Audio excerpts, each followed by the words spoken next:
It's April, which means the first developer beta of the latest version of Android has started to roll out to Pixel phones, and we need to talk about them. I know that when I say the word latest version of Android, a lot of us in India are thinking, man, we're never going to get that, at least not until early next year. But I still want to talk about it and use this opportunity to tell you that I think that Google should stop selling the Pixel phones in India. Let's get started.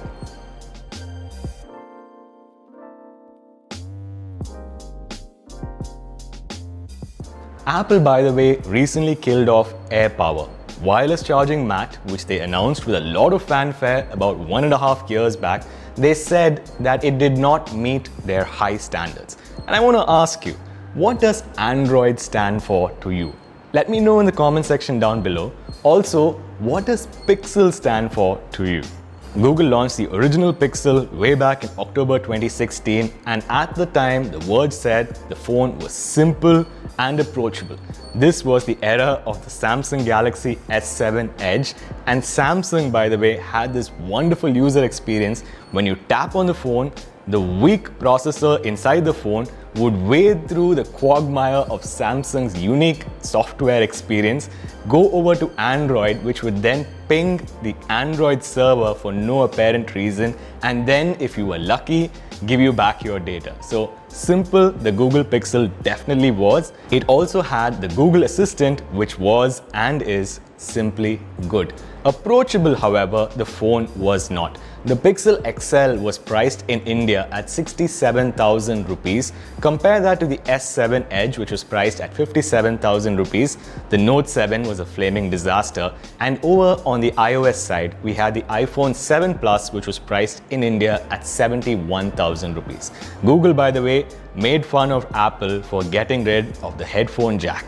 Just putting that out there.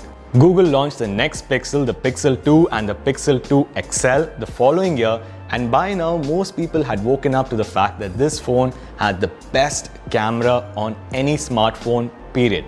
I will give it that. It is a really good camera for photos, except for that horrible noise it makes every time you click a picture. But when it comes to videos, this phone falls apart. The Pixel 2 XL was priced in India at 73,000 rupees. The iPhone 8 Plus was priced in India at 73,000 rupees. This was the year Apple gave us the iPhone 10 and introduced us to the 1 lakh phone in India. And the Note 8, you guys know I'm a Note kind of person, was priced at 67,000 rupees, a good buy for the time. Google launched the Pixel 3 and the Pixel 3 XL last year, and they were really bad. The XL had a notch which was just plain ugly. The phone was boring, not premium, and it had a whole bunch of software exclusives which, let's be honest, never ever will launch in India. The Pixel 3 XL was priced in India, get this, at 83,000 rupees. The iPhone, okay, maybe we shouldn't talk about the iPhone. The iPhone XR was priced at 76,000 rupees, and the Note 9 was priced at 67,000 rupees for the 128GB version, mind you.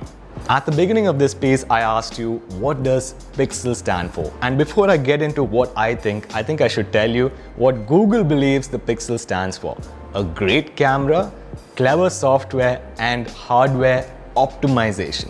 Sure, if you ask most YouTubers, they will tell you that this is exactly what the Pixel is. Yes, if you can get the phone for free or buy it as part of your work, and if you have a dedicated sales rep from Google who will fix your phone every time it stops or starts to slow down. I want to throw up here on screen a real review that I found for the Pixel 3 XL on Amazon India, and I think it encapsulates everything that is wrong with the Pixel brand in this country.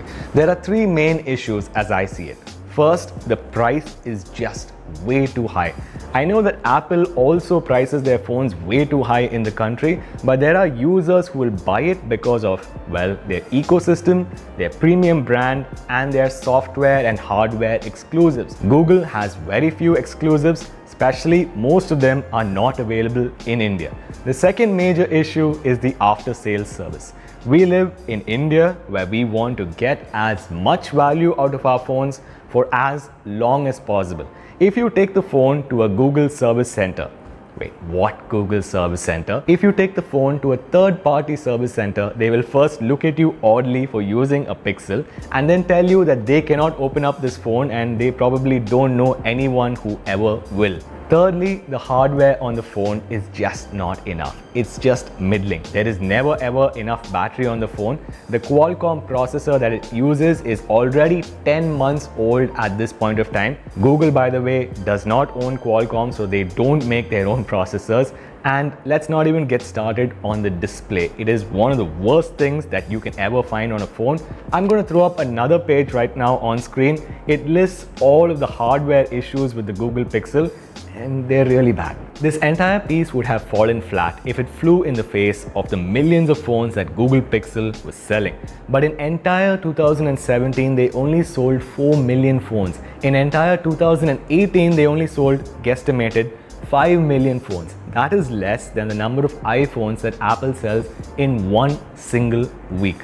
I read this recent piece which spoke about why the Pixel matters, and it ended with the line, Google Pixel matters no matter how little it sells. I get it, the Google Pixel is a reference device so that Google can show other Android manufacturers how it's done. But Google, I ask you today, is it too much for us to expect you to learn a little bit from your other Android OEM partners and price your phones a little bit better, give us proper after-sales support, and make your own hardware to accompany your excellent software?